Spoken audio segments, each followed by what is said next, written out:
នាំមកជូនដោយ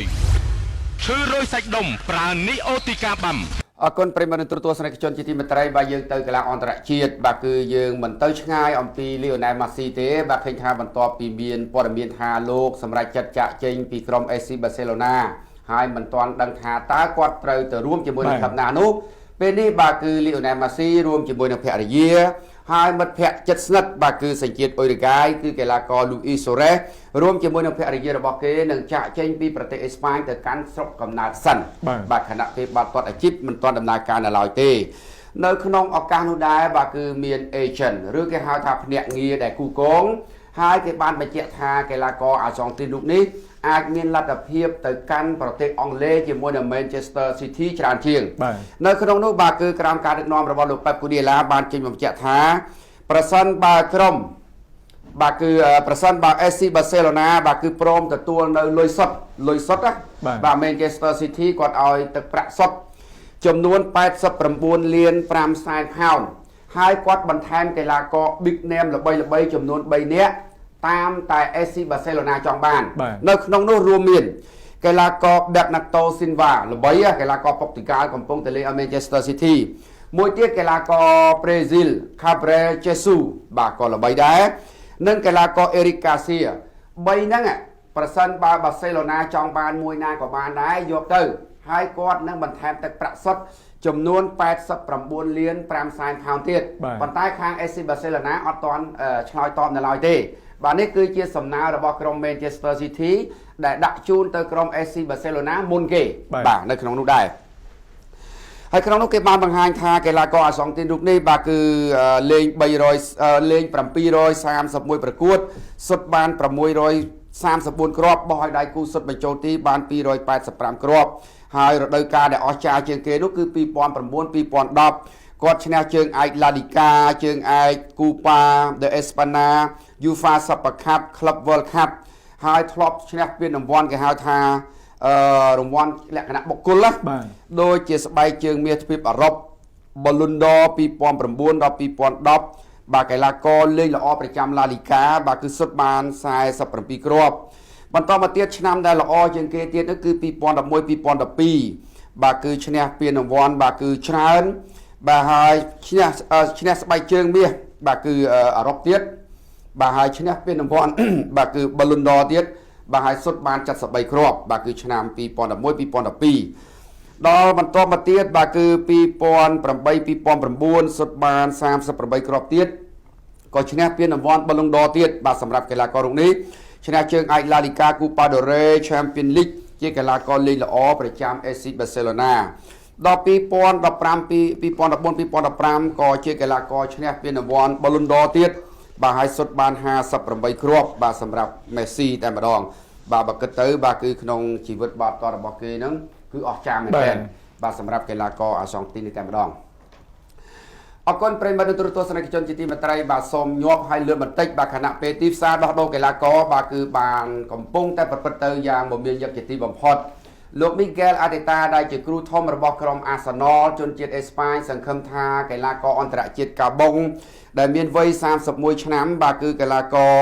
បាទគឺ Pierre Emerick បាទគឺ Emerick Aubameyang នេះនឹងអាចពន្យាកិច្ចសន្យា3ឆ្នាំជាមួយនឹង Arsenal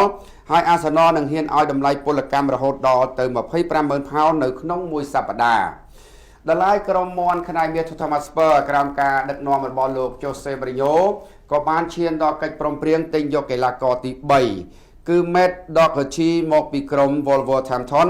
នៅក្នុងតម្លៃពលកម្មប្រមាណជា15លានផោនបន្តមកទៀតក្រុម Lazio ដែលស្ថិតនៅក្នុងក្របខ័ណ្ឌ Serie A ហើយបានឈានទៅ UEFA Champions League នៅរដូវកាលថ្មីនេះបានឈានដល់កិច្ចព្រមព្រៀងនាំយកអ្នកចាំទីជើងចាស់សញ្ជាតិអេស្ប៉ាញបាទគឺកីឡាករបាទគឺ Pepe Reina បាទគឺផ្លាស់ពី Aston Villa ទៅរួមជាមួយនឹង Lazio ហើយក្នុងវ័យ37ឆ្នាំ Pepe Reina ធ្លាប់លេងឲ្យក្រុម Liverpool, AC Barcelona, Napoli បាទ AC Milan និង Aston Villa ផងដែរបន្តមកទៀត AC Milan បានចេញមកប្រកាសថា Zlatan Ibrahimovic សុខចិត្តយកទឹកប្រាក់7លានអឺរ៉ូស្មើនឹង6លាន17ម៉ឺនផោនលេងឲ្យក្រុម AC Milan 12ខែទៀតបាទសម្រាប់កីឡាករជើងចាស់វ័យ38ឆ្នាំរូបនេះ ដល់ឡាយក្រុមជើង I Serie A សេបង្គំជួបបន្តបានចេញមកប្រកាសថាក្រោមការដឹកនាំរបស់លោកអង់ដ្រេភីឡូដែលជាគ្រូថ្មីបានឈានដល់កិច្ចព្រមព្រៀងទិញយកខ្សែបម្រើវ័យក្មេងសហរដ្ឋអាមេរិក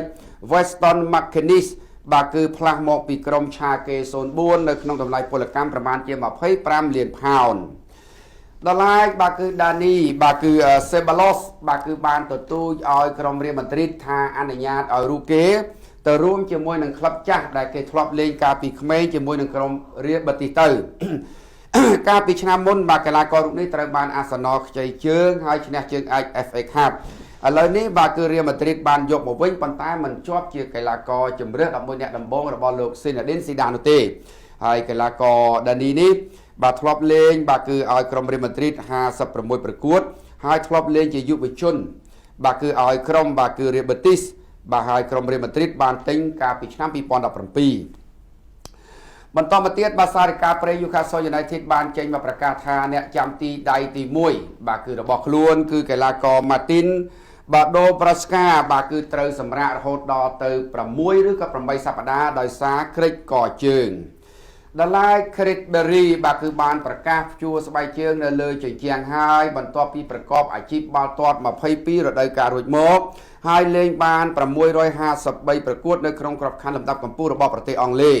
ជាប់ក្រុមអង់គ្លេស53ប្រកួតពីចន្លោះឆ្នាំ2000ដល់2012ហើយធ្លាប់លេងឲ្យក្រុម Aston Villa, Manchester City, Everton, West Brom សុទ្ធបាន53គ្រាប់បោះឲ្យដៃគូសុទ្ធបញ្ចូលទី64គ្រាប់ក្នុងការប្រកួត22រដូវកាលធ្លាប់លេងបាន441ប្រកួតឲ្យ Aston Villa ហើយបានចូលរួមជាមួយនឹង Manchester City ឈ្នះជើងឯក Premier League នៅសម័យនោះហើយក៏មានតម្លៃពលកម្មរហូតដល់12លានផោនផងដែរដល់ឡាយបាក់ខ្សែបម្រើរបស់ Manchester United Paul Pogba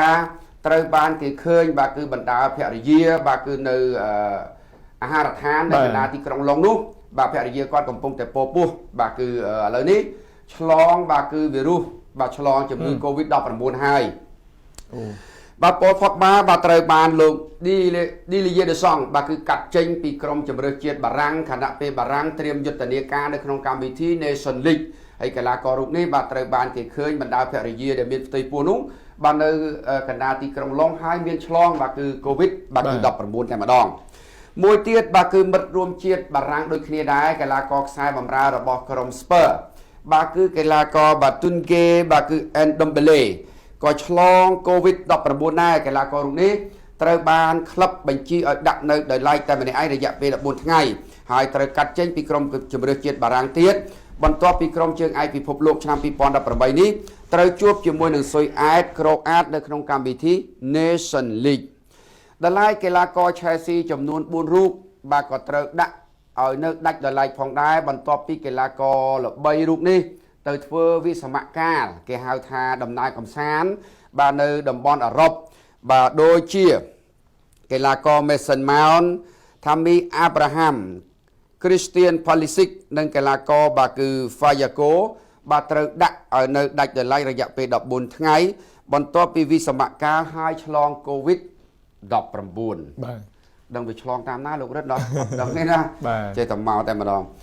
ដល់ឡែកបាទគឺក្រុម Manchester City បានចេញនៅបង្ហាញឈុតសម្លៀកបំពាក់ទី3បាទគឺរបស់ខ្លួនហើយនៅក្នុងរដូវកាល2020-2021នេះដែលឧបត្ថម្ភដោយសត្វពូម៉ាផលិតផលពូម៉ាល្បីពូម៉ានេះឈុតទី3របស់ Manchester City ហើយ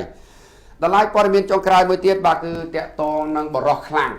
បាទគាត់មានវ័យ87ឆ្នាំហើយគេហៅថា Iron Man រត់ចេះអង់គ្លេសបកថាម៉េចទៅ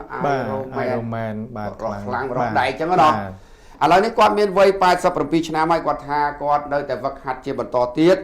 បាទហើយគាត់ថានឹងធ្វើឲ្យដល់វ័យ90ឆ្នាំហើយកាលពីឆ្នាំ2018លោកតាមានវ័យ85ឆ្នាំ328ថ្ងៃនោះបានចូលរួមនៅក្នុងកម្មវិធីបាទគឺដ៏ធំជាច្រើនបាទនៅក្នុងកីឡាបើសិនបើ80 70អីនៅស្រុកយើងអាច ងើបលេងចង់រួចហើយលោកណាណោះចាំចេះកីឡាហ្នឹងវាជួយឲ្យយើងបានច្រើនណាហើយដូចជាយើងមានបញ្ហាសុខភាពអីទៅជួបវិជ្ជបណ្ឌិតអីគាត់សួរថាមានលេងកីឡាអត់គាត់សួរតែចឹងចឹងបាច់ថាកីឡាហ្នឹងល្អហើយបានមកមានលេងកីឡាទៅពុកម៉ែបងប្អូនហើយមើលគាត់នៅតែខ្លាំង87ហើយ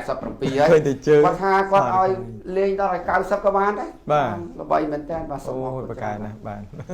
អរគុណច្រើនប្រិមត្តទូទាំងសជនកម្មវិធីរបស់យើងសូមអរគុណដល់អ្នកអូទីកាបាំឈឺចុករយកថ្លាសូមប្រាអ្នកអូទីកាបាំនិងអរគុណជាបន្តទៀតទៅដល់ Canazone អស់កង្វល់បញ្ហាស្បែកហើយលោកអ្នកបានទស្សនានៅព័ត៌មានសិល្បៈកម្សាន្តនៅវគ្គក្រោយតែកម្មវិធីសូមអនុញ្ញាតសម្រាប់មួយ Pleasant